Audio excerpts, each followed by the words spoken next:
What's your most not safe for work confession? When I was younger and started having sex with my then girlfriend, me and her always had limited places to go to. So me, being a farmer, decided, yes, the tractor shed on the fertilizer bags. Now we done this regularly until one fateful day.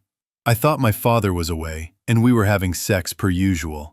And then the door swings open and I lock eyes with my father, as my girlfriend is bent over the fertilizer bags and I'm pulling her hair back. He quickly left, and needless to say, dinner table was silent that night. My dad left his fleshlight on the back of the toilet in the downstairs family bathroom and I found it. My brother and I didn't know what it was and we proceeded to throw it around like a Nerf football. One letter makes all the difference. Calling 1-800-SEX lines as a teenager with my friends on the landline? Yeah, I got caught. Edit. So apparently there are 976 and 900 numbers, but I called 800 numbers, so I'm not just making this up on my end because I've gotten a few complaints apparently from that department. Showing my age here, but I remember being like 10 years old and calling 1-800-SPANK-ME as a gag, one of those things that got passed from kid to kid. It's still etched in my memory, because when you'd call, you got this long 60 to 90-second description in a sultry woman's voice. Something like, do you want to talk to hot, wet, horny women just waiting to tell you everything you're longing to hear? Do you want to listen to us play together? We are here just waiting for you to press 1, handsome. And repeating new enticements. And telling you to press 1 over and over. And then at the end, it just cuts to this loud male voice going, "For guys who do it with guys, press 2. Followed by silence. When I was young and just starting to have sex with my girlfriend at the time, we would almost exclusively have car sex. Both of us lived at home with our parents and didn't have the opportunity for much alone time outside of the car. We did dark back streets, empty parking lots, and structures, canyon and mountain roads, you name it. I got into the habit of tying off my condoms into a knot once we were done and putting them in the pull-out cup holder of my sedan's back seat. I didn't like the idea of littering, and I usually just threw them away the next time I had an opportunity. Except for the one time I forgot. We went to go pick up my girlfriend's little brother from school the next day. He was in elementary. And I hear him say, "What is this?" I nearly had a heart attack when I turned around and saw him playing with my cum-filled condom like a water balloon. That was almost 10 years ago, and I still feel really bad about it. So, 3 years back, there was a guy that I was seeing and occasionally hooking up. Well, he hit me up and came up with this brilliant idea to sneak onto the property where a house was under construction in the dead of night to fuck. Why? Because the idea of going inside with some wine, a few blankets, and a small lantern or two to light the place up seemed like it would be a recipe for fun. Needless to say, while him and I did have some fun, of course, a passersby saw us entering the closed-off property and sneak inside and called someone to come check us out.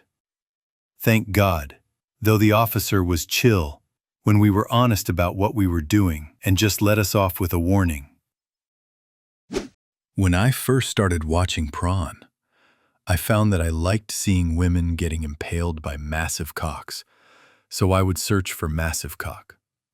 I didn't really conceptualize that gay porn was a thing, because I was always just hyper-focused on finding the diamond in the rough of male-on-female massive cock fucks. I don't remember it too well, but I know I had to have been sifting through so much gay porn to find the videos I was actually looking for. Upon getting my first girlfriends, my siblings, all 20-plus years older than I, all were a bit surprised that I wasn't gay. I know I didn't clear the browser history, so who knows what my parents found and thought. Wait. You're saying that you would sift through gay porn to get to straight porn because you never used the filter settings correctly?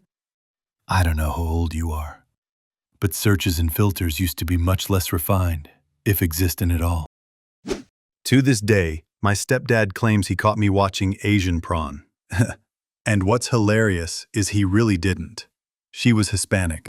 I had something funnier.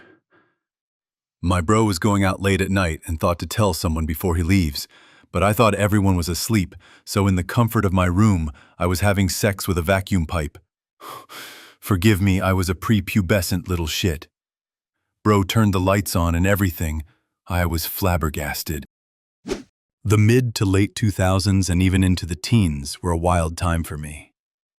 I was returning from Tucson after my grandfather's funeral on a Greyhound bus. Swapped onto a new bus in El Paso later that night, and it was packed. As I was walking towards the back, a gal around my age moved her bag out of the chair next to her and motioned for me to sit next to her. Me being a dude in my 20s and her being really pretty made it a no-brainer. We spent a good portion of the ride just talking about anything and everything. Cars, video games, music, you name it. At this point, it's around 2 a.m. and everyone around us is trying to get some sleep. She gets close to my ear suddenly and asks, "Can I suck your dick?" I laugh it off and ask, "Here?" She nods as she starts digging through her bag. Then she pulls out a fleece blanket. She says, "I'll cover up and nobody will notice." At this point, my ears are pretty much ringing, but I didn't want to tell her no, and I certainly didn't want to miss out on the opportunity. So I just leaned back, and as she went down on me, I helped her get my pants undone. After she finished, she grabbed some gum and a bottle of water out of her bag and started carrying on the conversation we were having before, like nothing ever happened. She got off the bus in Texarkana, and I never saw her again. I can't believe I'm admitting this, but I, 27-year-old male, went to a train station glory hole where a girl I met on Reddit said she'd be. I was skeptical at first, but went 'cause fuck it. Turns out she was there, so I chucked the old schlong through the wall and got the ultimate gluck-gluck. Finished up and walked out and went to grab a coffee from the cafe inside. About 5 minutes into sitting down, I see my first cousin, 31F mom's brother's daughter, walk out from the same direction I came from. I said hello and asked what she was doing here, and she said she has just come to meet a friend but was going home now. I quickly pulled up the profile of the girl I had arranged to meet with and noticed my uncle's whiskey cabinet in the background of one of her pics. I've cut contact and never mentioned it to anybody, but sometimes when we see each other at family events, I feel the urge to tell her she's great at blowjobs.